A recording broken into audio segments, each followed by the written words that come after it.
The year was 1992. Super Nintendo and Sega Genesis were both dominating the video game market.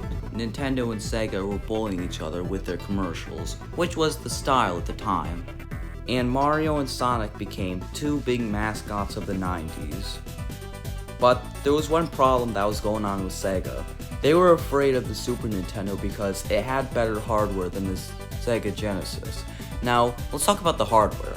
Now, the Super Nintendo hardware is pretty similar to the Genesis, but it has something called Mode 7, which makes there be 3D floor reading.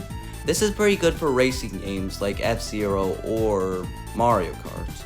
But if that wasn't enough, Nintendo had something called the Super Effects chip. It was expensive to produce, but it made there be a bunch of polygons on screen. Star Fox was a pretty good game and stuff, and it was a smash hit on the Super Nintendo. But it cost more than a normal game, but it was still profitable. Sega really needed an answer to the Super Nintendo's hardware, so that's when they came up with an idea. I'm sure we all know what CDs are. Back in the 90s, CDs were just everything. You could watch TV on them, they were used to store music, and they could be 160 times larger than a cartridge. So Sega came up with an idea. Sega decided to make the Sega CD, which was going to be a CD-based add-on. The things that inspired them were CD commercials, and one of their competitors, known as NEC, made a CD-based add-on for their console, which was the TurboGrafx 16. The Sega CD made the Sega Genesis more powerful by having FMV and bigger game. So Sega made the Sega CD, and it was one of the first CD-based consoles, so I bet it was pretty awesome when it came out. And I wonder if any of the games are good, so let's take a look at a few of them. First up is Sewer Shark. The game starts out with 5 minutes of FMV with the most horrendous acting I've ever seen. I always come back for more. Let's go, rookie! Take a deep breath, rookie. Don't you love the smell of the sewers in the morning? They smell like victory! Now, the gameplay, there is really not much to say here. You just go around shooting these weird blobby yellow lizards or whatever they are, and yeah, that's about it. It doesn't really hold my attention for more than 5 minutes. Not much else to say, moving on. Terminator 2 on the Sega CD is a pretty fun game for what it is, but my biggest complaint is that the enemies take way too many hits. Like, the Terminators, they're fine and make sense because they're made of metal, but with the humans, they take a bunch of hits too. That doesn't really make sense. Like, you'd be very injured if you got shot, realistically. Next up is Wonder Dog, and the game is pretty good, but like, it starts off with 5 minutes of unskippable FMV. I mean, why did the developers make it so you have to watch this every time you start a new file? I mean, this looks okay for what it is, but it's not worth staring at. The game looks okay. It looks like a normal 16-bit Genesis game, but it's still cartoony, and it reminds me of Earthworm Jim. The gameplay is okay, to say the least. I mean, it's not bad, but it just could use some work. Like, the game is short. Like, you could just beat this in just a half an hour, or an hour or something. But yeah, this game is short, and the gameplay is repetitive. This is the most popular game on the Sega CD, Night Trap.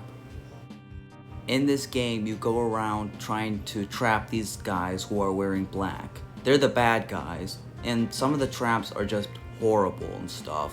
There's also different stuff that's going on in this mansion or home or whatever it is. But yeah, but who are these guys and why are they waddling around like penguins? And what do they want from this house? Like, what do they think they're gonna achieve from this? Like I said, the traps are kind of horrible. Like, there's this one trap where this guy gets stuck behind a bookshelf. Like, look at this.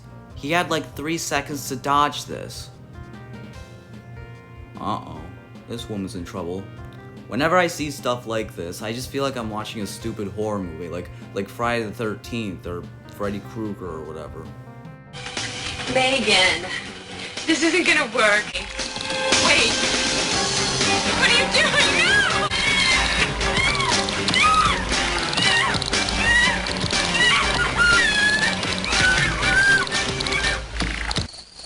No! Next up is Sonic CD.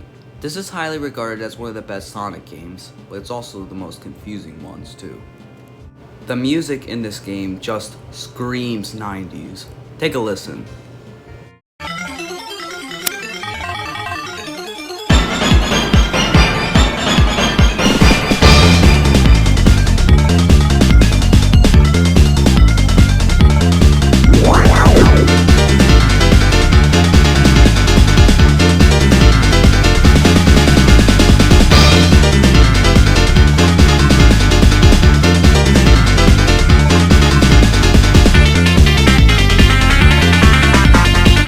I mean, it sounds a little fuzzy, but for an early video game, that's probably one of the most ambitious songs I've ever heard, and it really shows off the sound capabilities of the Sega CD. Now, I have 4 things that I want to complain about in this game. So, first off is the graphics. This game looks no better than what we see on the Genesis. Heck, it looks no better than Sonic 1, and that came out a year before.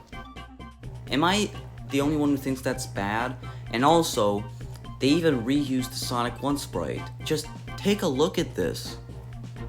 The next thing I want to complain about in this game is the boss fights. Yeah, the boss fights in this game aren't that good. Heck, they are brain dead easy. Let's take Wacky Workbench for example.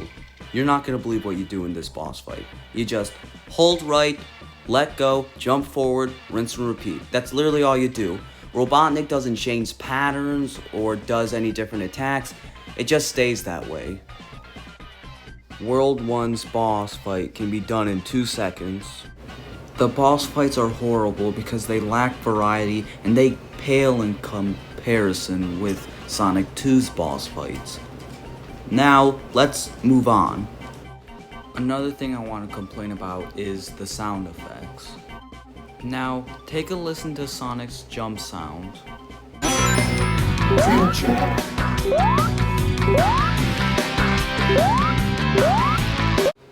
The sound effects in this game is horrible. Like, if they could make this music sound awesome, then why couldn't the sound effects? I just don't understand. The sound effects are just very lackluster and stuff. They sound very similar to the Genesis stuff, and that's not saying much. And the one thing that I think should have been improved from the start is the gameplay.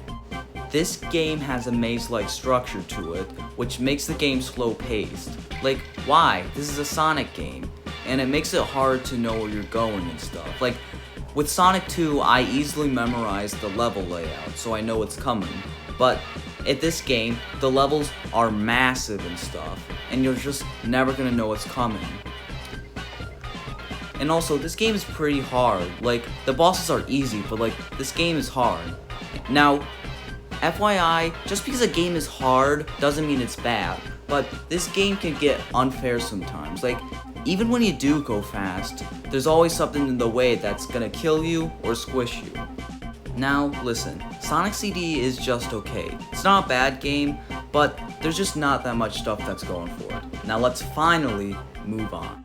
Now, let's talk about the commercials for the Sega CD. Now, the commercials, oh god, those commercials. They were crazy. They would always rub the Sega CD in your face, and they would make you feel bad for not having one. You still don't have a Sega CD? Huh? What are you waiting for, Nintendo to make one? You have seen the games, right? Wrong answer, man. Show 'em!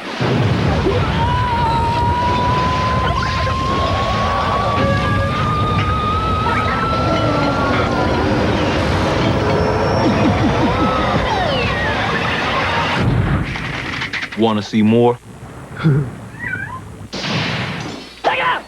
Now, most of the Sega CD games are Genesis ports, with the only difference being the music. Let's take a listen to Mickey Mania's music and compare it to the Sega CDs.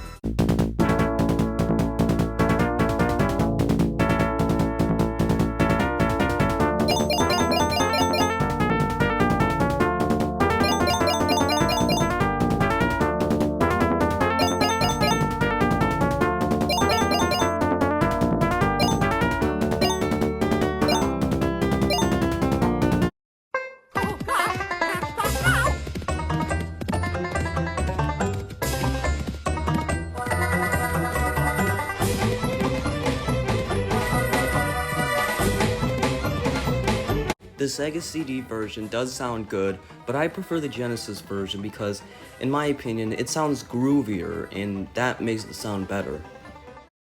Okay, so here are my thoughts on the Sega CD.